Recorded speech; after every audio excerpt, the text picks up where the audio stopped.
everybody. Thanks for joining me for this webinar, Finding Items for Your Auction Fundraiser. My name is Lori, and I'm the marketing coordinator here at Auctria. And today, I'm so pleased to have on the line with us Renee Zhao from Donation Match to join us as a guest presenter. Renee, would you like to say hi?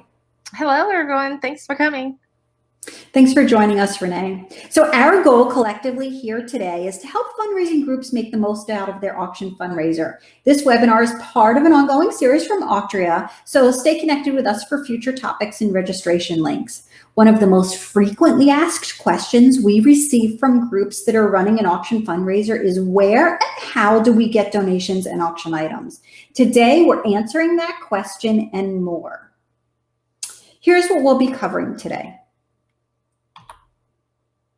Where to find the good stuff. Think about how to understand the auction audience, how to prepare the procurement letter, who and when to ask for donations, secrets to online requests, and options for no-risk auction items. So just a little quick overview about Auctria. It was founded in 2011 as charity auction organizer. We updated our name and logo to Auctria in 2016, and like many awesome tools, this program was designed out of need. We too were tired of paper bid sheets, unorganized tracking, long cumbersome checkouts. There had to be a better way. So our founder brilliantly developed Auctria from the ground up, taking into account the entire process of running an auction fundraiser from the first donation to the last receipt and all the bidding in between. For some background, there have been 28,000 auction fundraising events that have been run through Auctria, 3.3 million bidders, and they raised over $170 million. Renee, please, let me hand the baton off to you. Sure. Thank you, Lori. So a little bit about Donation Match is we've been around since 2010, and we are essentially the donation portal for companies and become a one-stop shop, you might think of it that way, really a common application for organizations who want to reach those companies to seek donated items for your auctions and raffles, gift bags, things like that. And since 2010, we have facilitated over $70 million in donations to over 30,000 nonprofits and schools from over 300 companies. And last year alone, we helped facilitate over 102,000 donations, or what we call, we've helped them make matches last year. And some of the companies that we work with are here on the slide. Great. Okay, so to get started with our webinar, I'm going to first start with understanding your auction audience. And understanding your audience really means to be able to know what your bidders are going to bid on. And that will, of course, then save you time, money, and give you better focus on what you should be seeking in the companies you'll be reaching out to. And when we talk about what your auction audience wants, there are several ways to do it. Surveys, of course, are one of the best ways. And you can do that not only at the end of the last event, but also before your current event. And that's especially true if your event's going to be slightly different, maybe the theme is different, or even if it's a different event type where the auction is going to be held. But of course, you know, numbers speak volumes as well. So I highly encourage you to look at your past event data if the event is going to be very similar, and find out what sold the best in terms of having the most bids, raising the most money for you. And that's really, you know, the net profit if there happened to be any cost to it. And then also having what I like to call the highest money to value ratio. So the highest percentage of value, so that it went for. What you are going to be seeking will also depend on what, you know, how you're going to be using the items.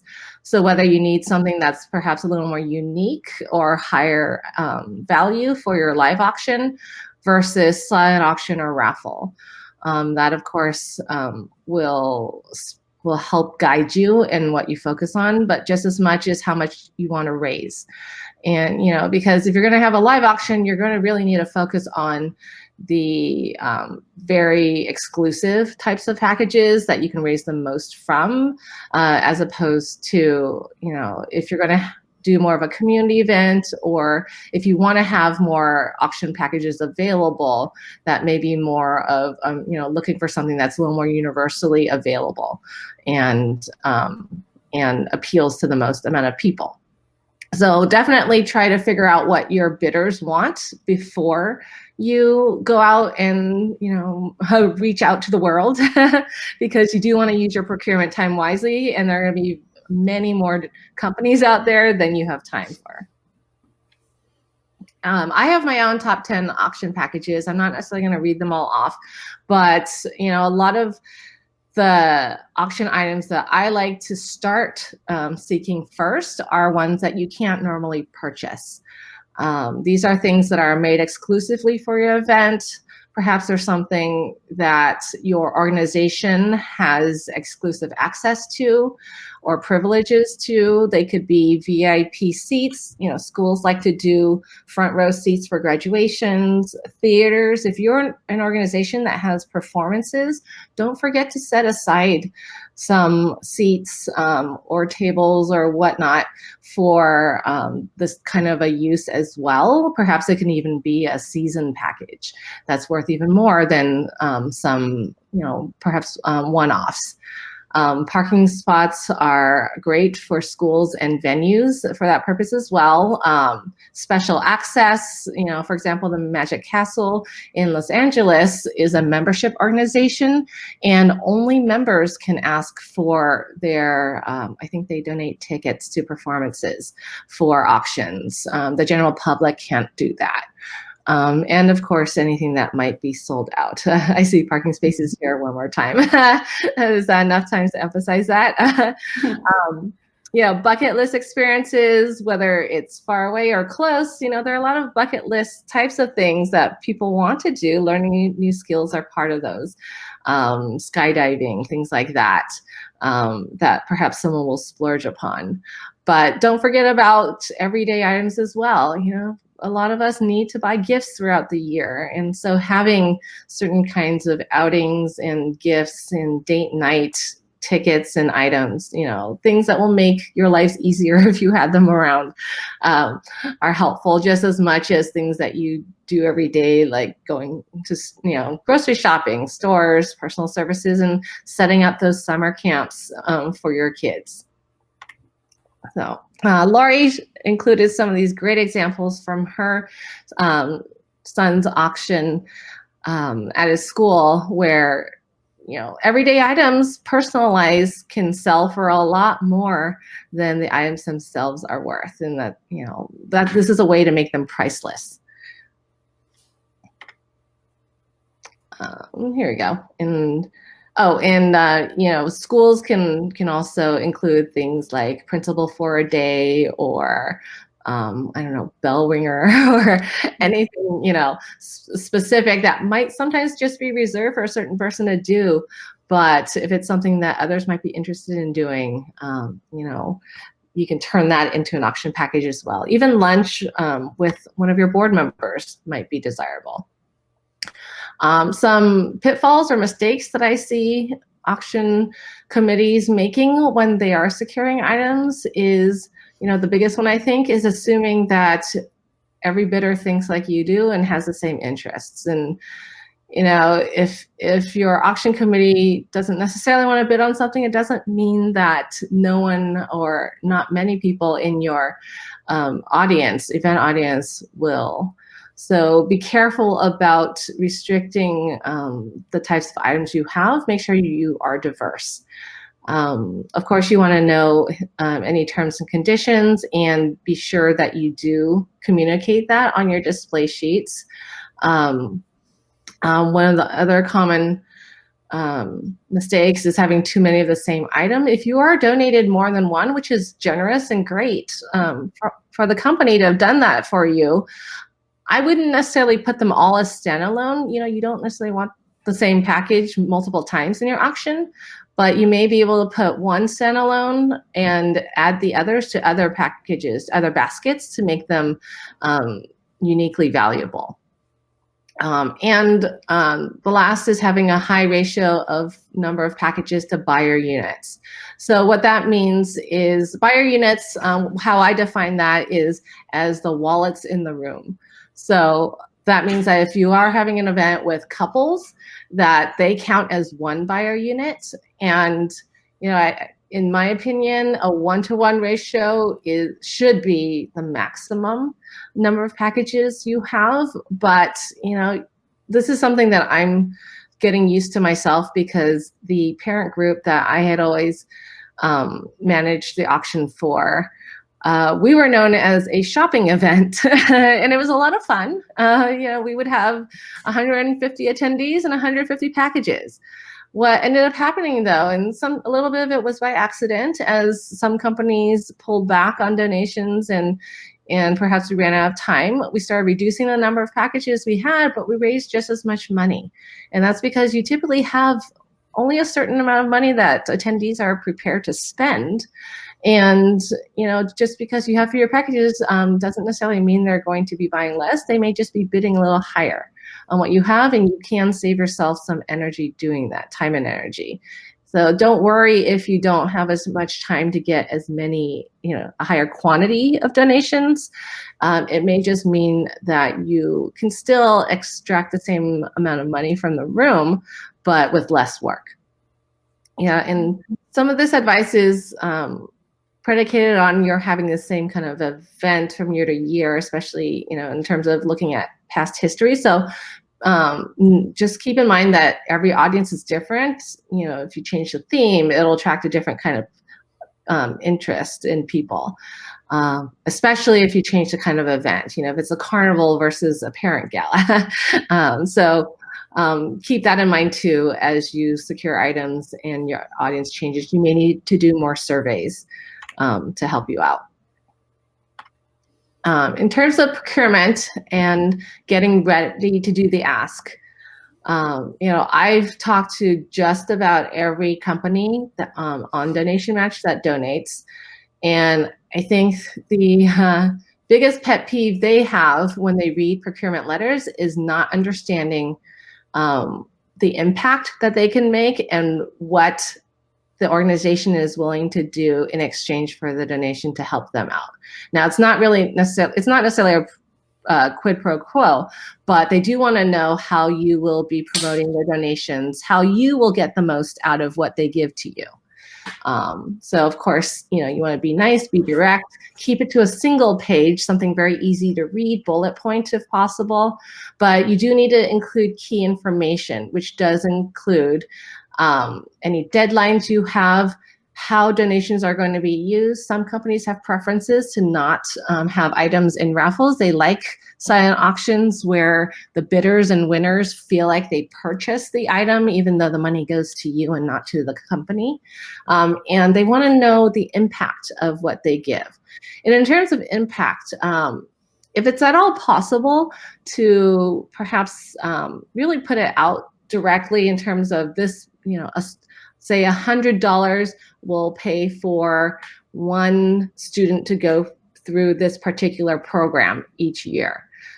Something like that will help them visualize, well, if I donate a $100 gift card, this is perhaps what our business will be able to affect, to be able to contribute towards. And, it's the same as if you're asking someone for money. It's easier if they can visualize it, get emotionally attached to what they're actually doing, and they may actually give you more for that reason. If they give you $200 worth, they'll be able to think and even communicate with their employees that they are effectively getting you closer to putting 2 kids through a program, let's say. And when in this procurement letter, of course, once you get them attached, you want them to have a very easy way to see the information and be able to act on it. So I highly encourage you to have an event website, or at least an event dedicated page on your website that shows how in past events, if you have done this the same event before, how, to have photos, videos, to list your past donors and sponsors, logos if possible, just so they can see how organized you were, honestly, and how well you thanked your past supporters. You want to create really a fear of missing out. You want them to see perhaps their competitors or other businesses being showcased and say, oh, why didn't I know about that event before? Why wasn't I asked? I want to do it this year. Creating that fear of missing out is a very motivating factor in having them participate. And of course, once you get that, you have to give them a very easy way to contact you. So don't forget to add your phone numbers, offer to do pickup, email addresses, addresses to mail, make it super easy. Some organizations even create an intake form on their websites that will, it's just a really quick contact form, but will ask for all the key information like the description, name, terms and conditions, value, which you want the donor to provide, how they want to be listed as a donor, the company name, things like that.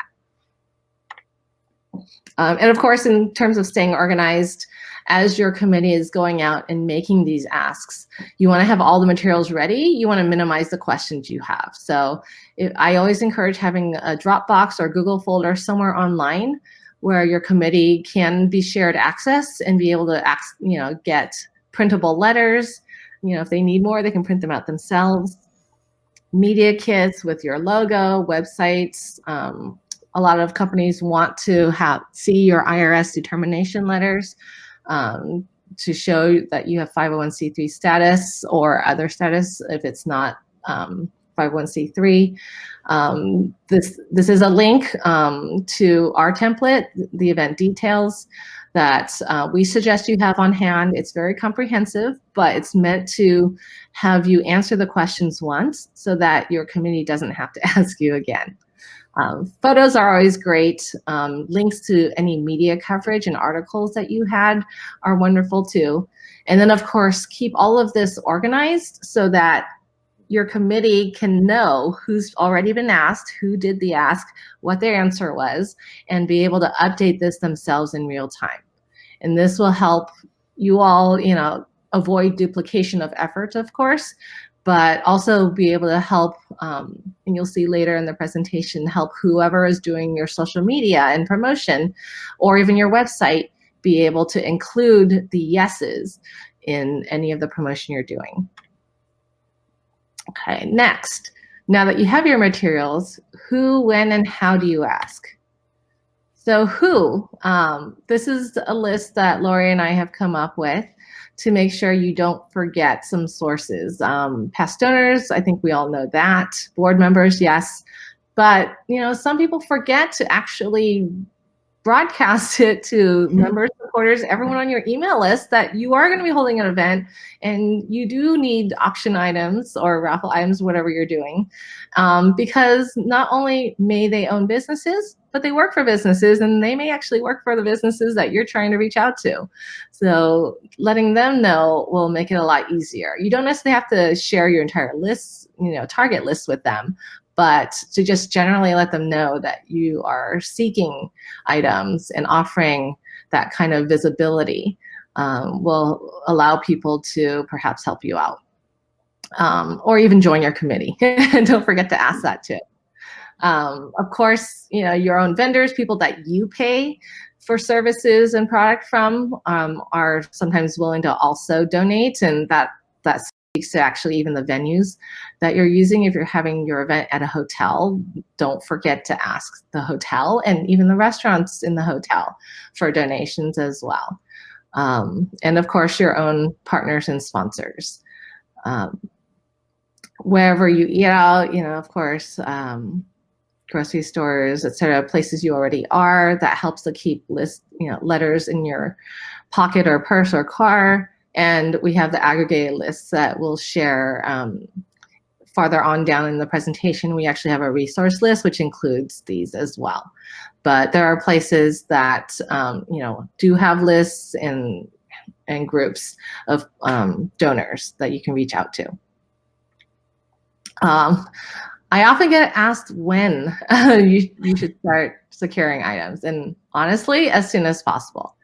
The reason being that some larger companies or national companies may need more time to make that decision. Contrary to popular belief, there are companies that actually have multi-step approval processes. It's not just one person making a decision. Sometimes they go through committees or even through the board, and that will take, you're going to have to fit into their meeting cycles as well. So the sooner you have your event and requests on their radar, the better. And then, of course, there are some companies that have inventory only at certain times of the year. There are seasonal, some companies, theaters are seasonal, theme parks as well. Some with physical items may only have inventory for donations when they have excess product. And, that's unpredictable even for them. So when they do have it and they decide to be generous with it, you want to be available to accept it, right? So make sure that you are on their radar as soon as possible. And of course, some companies do limit the frequency of their donations, so you're going to want to keep that in mind. But basically, the sooner you let any potential donors know that you have an event coming up, an event opportunity that they can participate in, the better. And in terms of how do you find those companies and how do you ask? Well, the bottom line is you do want to respect their preferences on how to be reached, because normally, if you don't go through the channels that they prefer, oftentimes you'll simply be ignored and your efforts will have been wasted. So definitely, if you can, look up on company websites to find out. That's often the easiest. Local businesses you may know the owners or know the owner is on site, be able to ask them directly.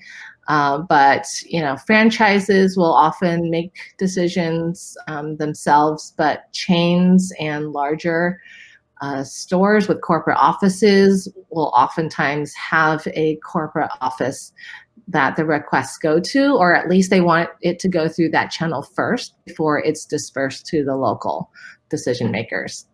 So you'll have to, you'll want to look for online forums. Donation Match is one of those. If you're doing it by email directly, please be sure that you're using an official organization email address whenever possible. And that's actually something that we at Donation Match do on behalf of the companies in our network, because they don't know who you are, honestly, if you're using your personal Gmail address, for example. They don't know, and if they don't know and they don't have time to look you up, you're going to be put probably in a secondary decision bucket, and we don't want that to happen. So use an official email address if you can. We at Donation Match, of course, prefer you do that, but if you don't, we will actually go through the process of vetting and making sure that you are tied to the organization you're representing. So that does delay your access a little bit as well. And we do that on behalf of the companies, like I mentioned. So they do care to make sure that their donations are actually going to the events they want it to.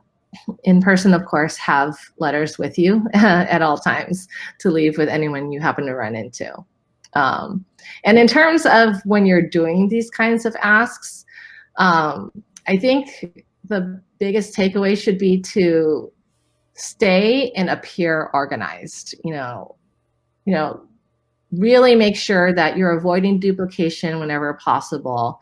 It'll happen, but and some businesses will be flattered by it, but really it does create more confusion for them. Respect donor preferences, like I mentioned, go through the channels they instruct you to.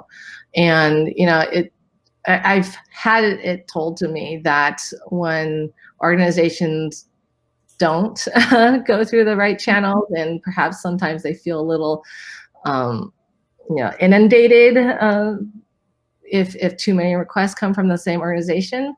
I hate to say you get internally flagged, but there definitely is some companies keep a way of remembering the organizations that don't seem to respect what they're doing, and you may not receive donations from them and not even know why. So takeaway here is keep track of what you're doing and stay as organized as possible. So this is probably the section you all came for, online request resources. So Lori and I have, jointly put this together. Of course, when you're doing online requests, have your information ready, because, common information to ask for is your EIN, contact information, of course, your event information, and your website. A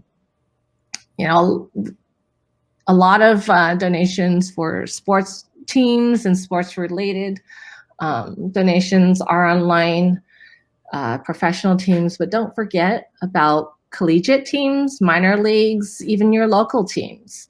I know here in San Diego, I think last year was their first year.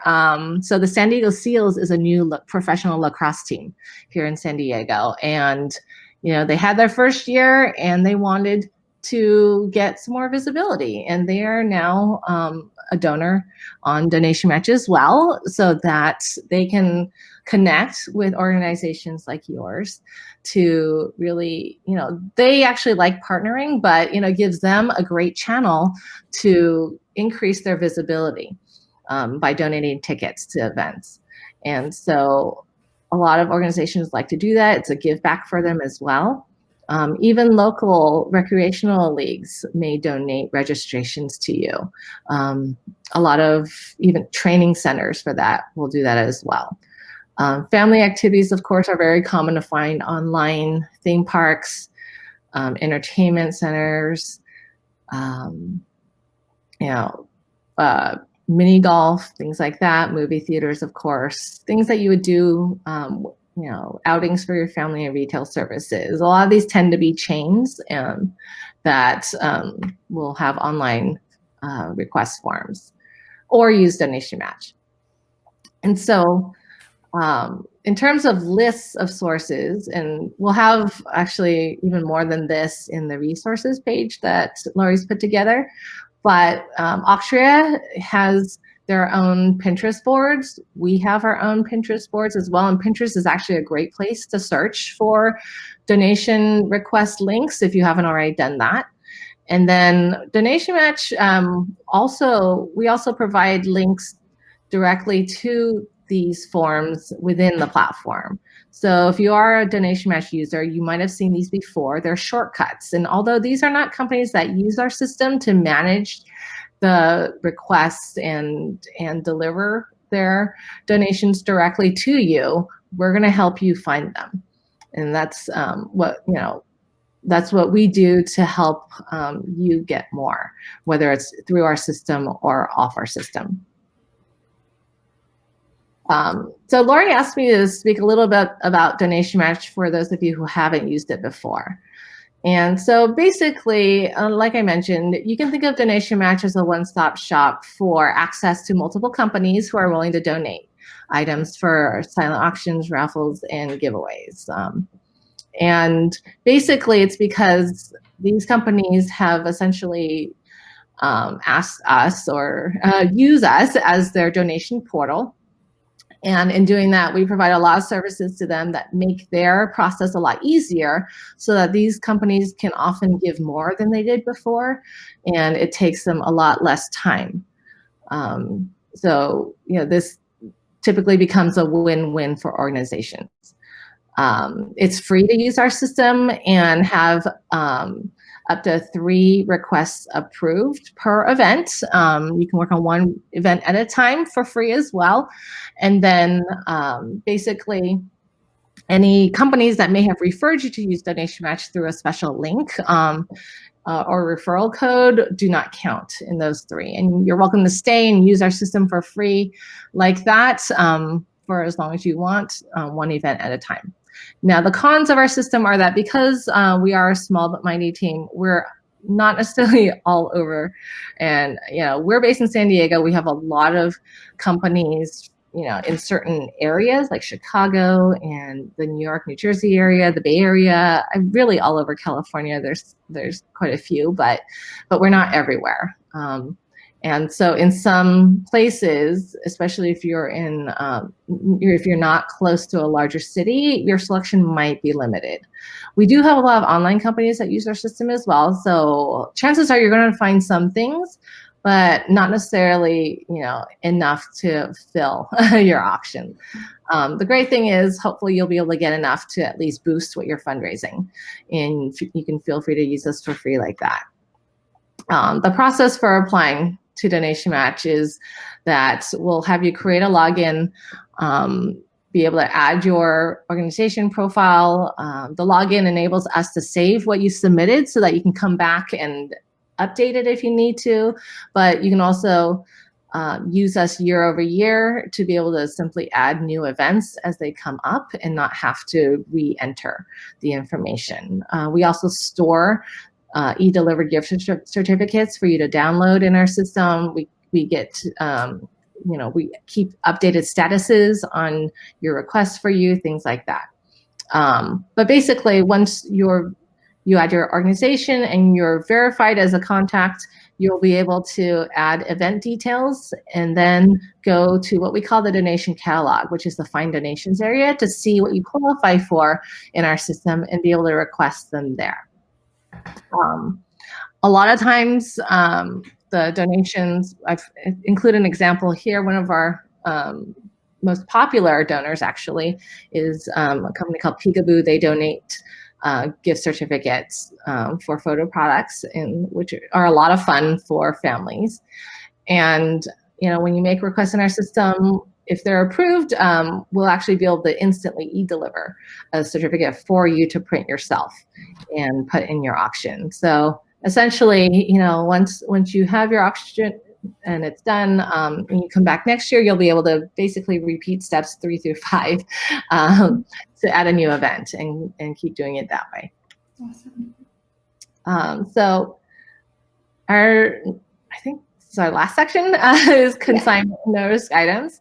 And so, Laura, you can correct me if you're wrong, but if I'm wrong, but this is what I tend to use as a bit of a plan B, and that's if if you need a headliner or a very attractive item that you're unable to get donated, the no-risk packages actually come in handy. Also, if it's something, it's something that's very unique, essentially something you wouldn't necessarily want to purchase because you're not sure that it'll sell for as much as you want it to, but it's not something, perhaps it's so expensive or such a luxury package that no one can possibly donate it outright.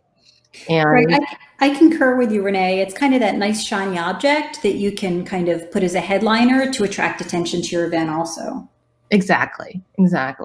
And sometimes, I've heard of headliner packages being the reason people go to events sometimes. Yes.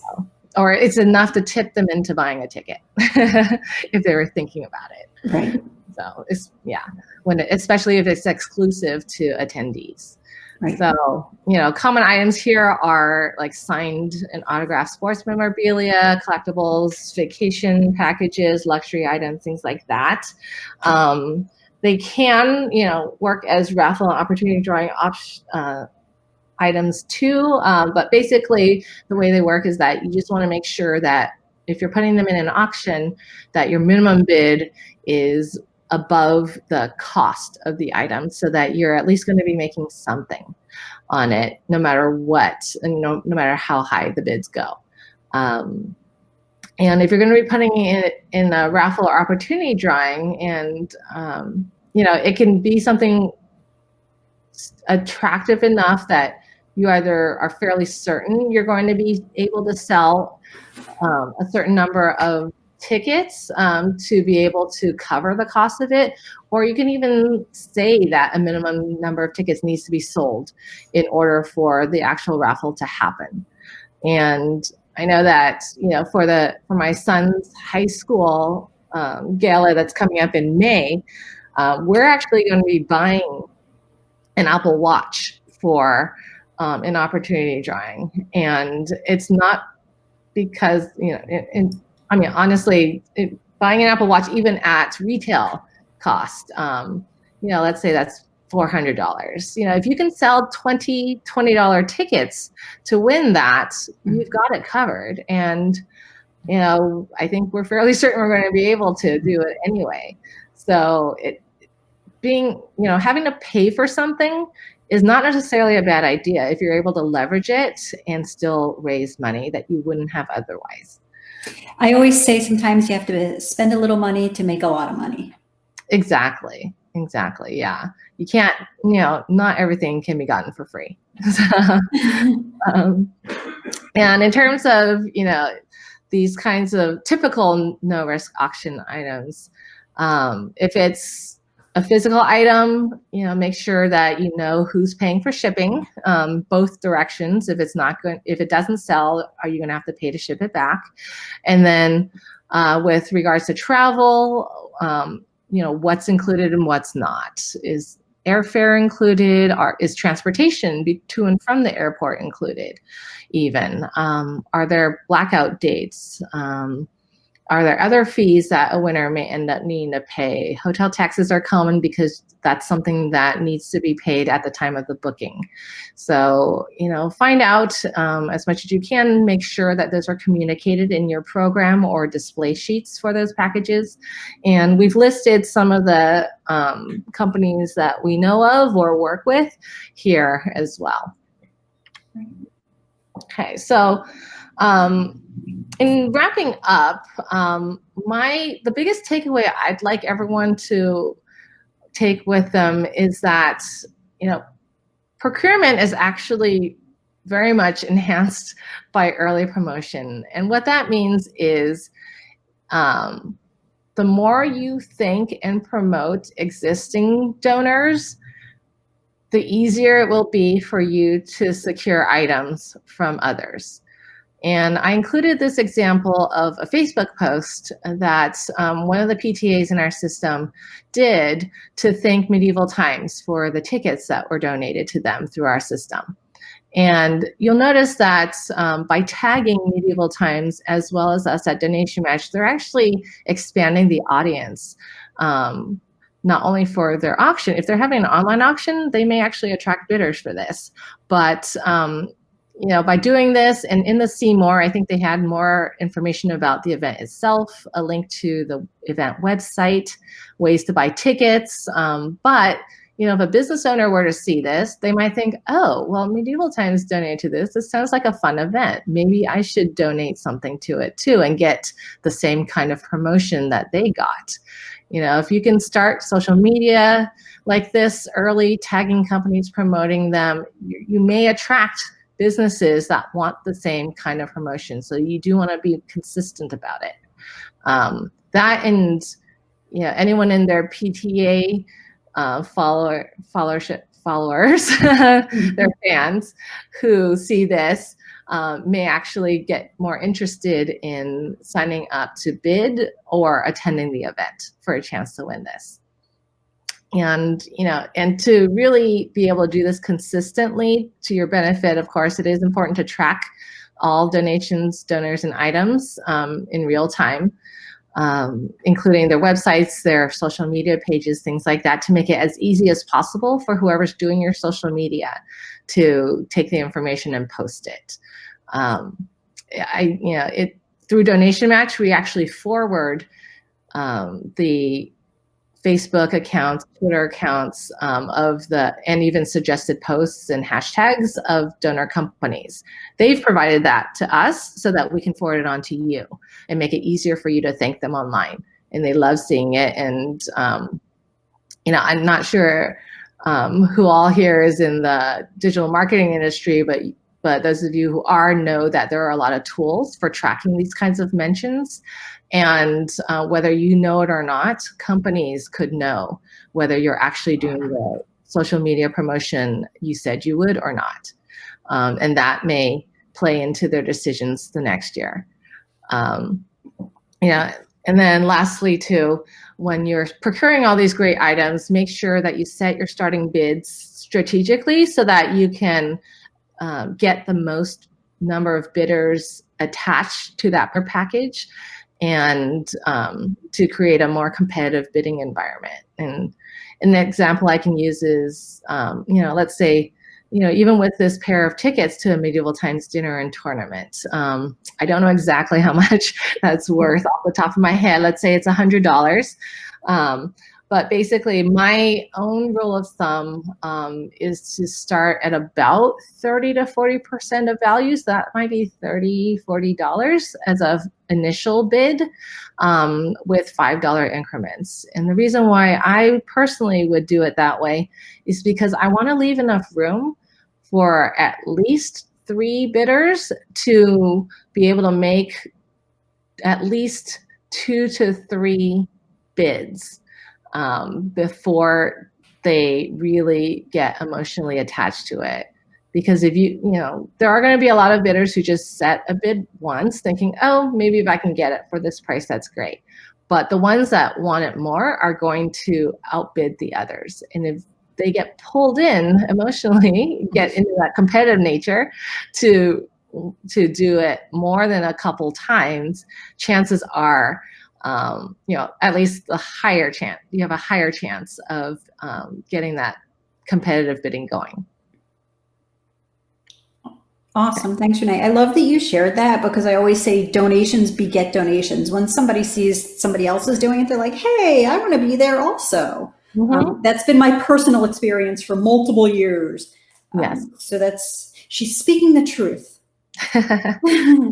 So wrap up the next steps, and how does that roll into the Auctria platform? With the Auctria platform, you can track all your donors and your donations. So you can keep track of everything and the status, and all sorts of notes for yourself internally also. You do have a dedicated website with your Auctria license, so you can promote your items and your donors as early as possible. You can put up your procurement letter. You can put up a video of how the money will be spent, and really show and tell your story. You can also set starting bids systematically in the Auctria platform. I call it no calculator required. So you can, set that up just like Renee had said, and let the machine take care of all the math. With Auctria, you can use integrated credit card solutions. So bidders swiftly move through the registration process, through the entire bidding process, and then closeout and payment are easy. And it makes it a whole lot faster for you to collect your payments and for bidders to get out the door at the end of the night. And also, you need to make sure you send out receipts and statements and thank you notes to donors and bidders. With the Auctria platform, that is also simplified. So here's just a brief overview of the links that we've chatted about through, oh, I can't move it. Thank you. We chatted throughout this presentation. No need to jot them down. They'll be on the slide deck after we wrap up. And do stay in touch. Renee, these are your contacts, correct? Yes, they are. So Renee is active on social media, as you can see, on Pinterest and Facebook and Instagram. Follow her on Twitter as well. Email is always great for one-to-one contact. We have the same thing, hello@auctria.com. I see you have hello@donationmatch.com. It is friendly, isn't it? And then, of course, your website is there. And you'll see that this looks similar. It's in green. Stay in touch with us also at Auctria. We post regularly to Facebook and Twitter. We're always updating our Pinterest boards. You can always email us. And then the demo for Auctria is always wide open. You can use it for as long as you want, and we will never cut you off, and share it with your whole team so that they can try it out also. So I want to thank everybody for joining us today. Renee, did you have any parting words you wanted to share? Excuse me. No, I appreciate everyone being here, and I hope this helps you to secure a lot more for your next events. Awesome. Thank you so much for your time, Renee.